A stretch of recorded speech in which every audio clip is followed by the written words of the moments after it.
مجھے ابھی حال ہی میں کسی نے یہ سوال پوچھا، ایک اسٹوڈنٹ نے، کہ اقبال کو، علامہ اقبال کو سمجھنے کے لیے، ان کی شاعری کو سمجھنے کے لیے کچھ آپ مدد دیجیے یا کچھ کہیے. تو میں اس ضمن میں آپ سے بات کرنا چاہ رہا ہوں. دیکھیے، اقبال کو سمجھنے کے لیے ضروری ہے کہ آپ تھوڑا سا پہلے ٹیکنیکل فلسفی کو جانتے ہوں. ٹیکنیکل فلسفی میں اس لیے اس پر زور دے رہا ہوں کہ پاکستان میں جس طرح ریاضی کے ساتھ بہت ظلم ہوا ہے، بعینِ ہی فلسفے کے ساتھ اس سے زیادہ ظلم ہوا ہے. فلسفے کو مختلف چیزوں کا زیر نگیں کر دیا گیا، غلام بنا دیا گیا اپنے ذاتی نظریات کا. تو نتیجہ یہ ہو گیا کہ وہ جو فلسفہ ہے اس وقت پاکستان میں، اس کی صورتحال، لفظ ابتر غالباً چھوٹا لفظ ہے.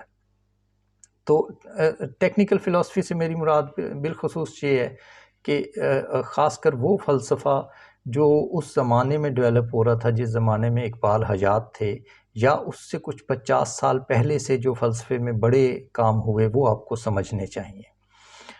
اس کے اندر جو سب سے بنیادی چیز ہے میرا خیال میں، وہ آپ کو ایگزسٹینشلزم کو سمجھنا چاہیے کہ اور اس کے ساتھ ہی ایک دوسرا فلسفہ جس کے قریب ہے، جس کو کہا جاتا ہے پریگمیٹزم. پریگمیٹزم کا ترجمہ کیا جاتا ہے عملیت، اور ایگزسٹینشلزم کا اردو ترجمہ ہے وجودیت. اقبال کے ہاں یہ چیز بڑی مضبوط سوچ کے شکل میں موجود ہے کہ وہ یہ کہتے ہیں کہ زمانہ حال جو ہے نا، یہ جو موجود ہے زمانہ، اس کے اندر تبدیلیاں پیدا کیجیے اور اس کو اپنی سوچ و فکر کے مطابق تبدیل کیجیے تاکہ مسلمانوں کو دوبارہ کھویا ہوا عروج حاصل ہو سکے. یہ میں میرے خیال بڑے مختصر انداز میں آپ کو سمجھا سکتا ہوں. اصل نقطہ یہ ہے کہ وہ ٹوڈے، ناؤ اینڈ ہیئر، ان تین چیزوں پر زور دیتے ہیں اور عملیت پسندی کی طرف جاتے ہیں. وہ ظاہر ہے ان کا ایک تاریخی پس منظر تھا. وہ جس قوم سے مخاطب تھے، اس قوم کو سوئے ہوئے 1500 سال گزر چکا ہے، اور مسلسل اس تہذیبی نیند اور غنودگی کی وجہ سے اس کا جو عروج تھا وہ ختم ہو چکا، بلکہ معاف کیجیے گا کہ ذلت کی طرف مائل تھا.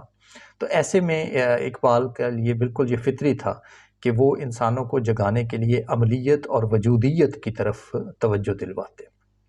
ان کے ہاں ایک بہت اہم نقطہ نظر پایا جاتا ہے جس کا کہا جاتا ہے خودی. بہت یہ لفظ آپ نے سنا ہوگا. اس کو سمجھنے کے لیے بھی شاید بہتر طریقہ یہ ہے کہ آپ پہلے ڈیولپمنٹل سائیکالوجی میں ایک تصور ہے سیلف ایکچولائزیشن.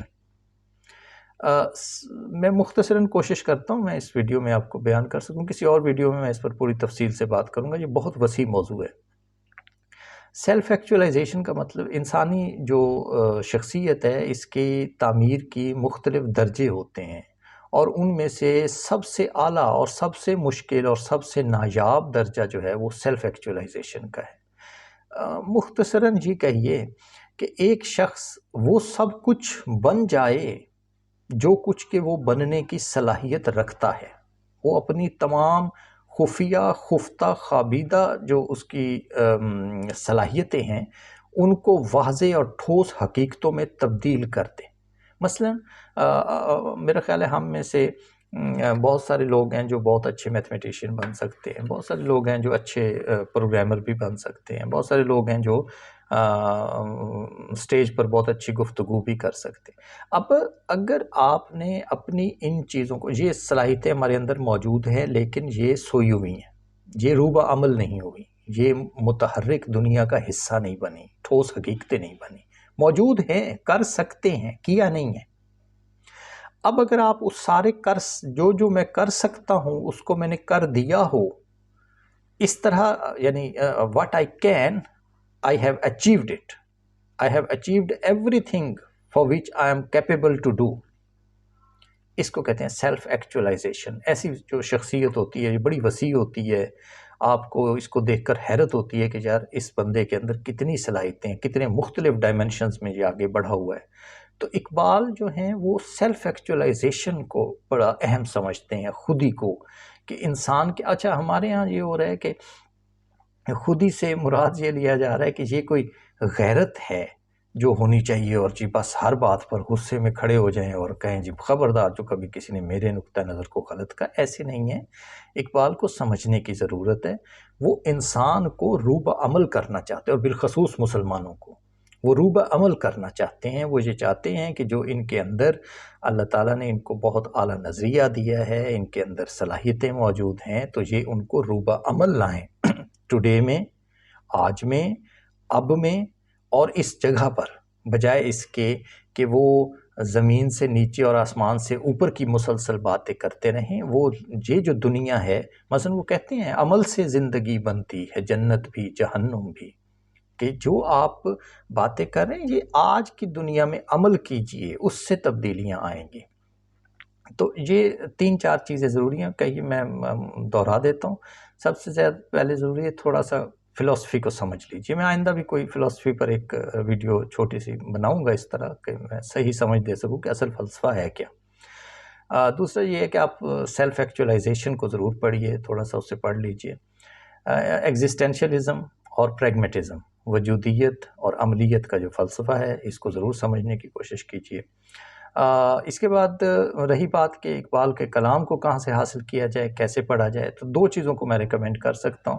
ایک دیکھیے شیخ محمد بشیر اینڈ سنز والوں نے لاہور سے کلیات اقبال جو ہے نا فارسی میں وہ پبلش کی ہوئی ہے، اور اس کے ساتھ اس کا اردو ترجمہ دیا ہوا ہے۔ میرے نقطہ نظر کے مطابق اقبال اور غالب 2 ایسے شعراء ہیں جن کی سوچ کا زیادہ بڑا حصہ، بلکہ بہت بڑا حصہ فارسی میں ہے، اور ان کی مکمل سمجھ کے لیے ایون اگر آپ فارسی نہیں بھی پڑھ سکتے تو ایک دفعہ اس کا ترجمہ ضرور پڑھنے کی کوشش کیجئے۔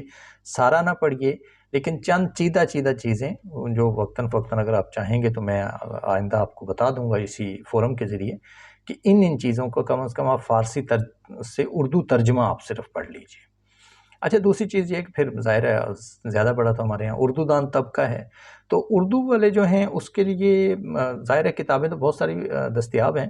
ابھی بالکل حال ہی میں اینڈرائڈ ایپ آئی ہے شاعر مشرق کے نام سے، میں ابھی نیچے ڈسکرپشن میں اس کا لنک بھی دے دوں گا۔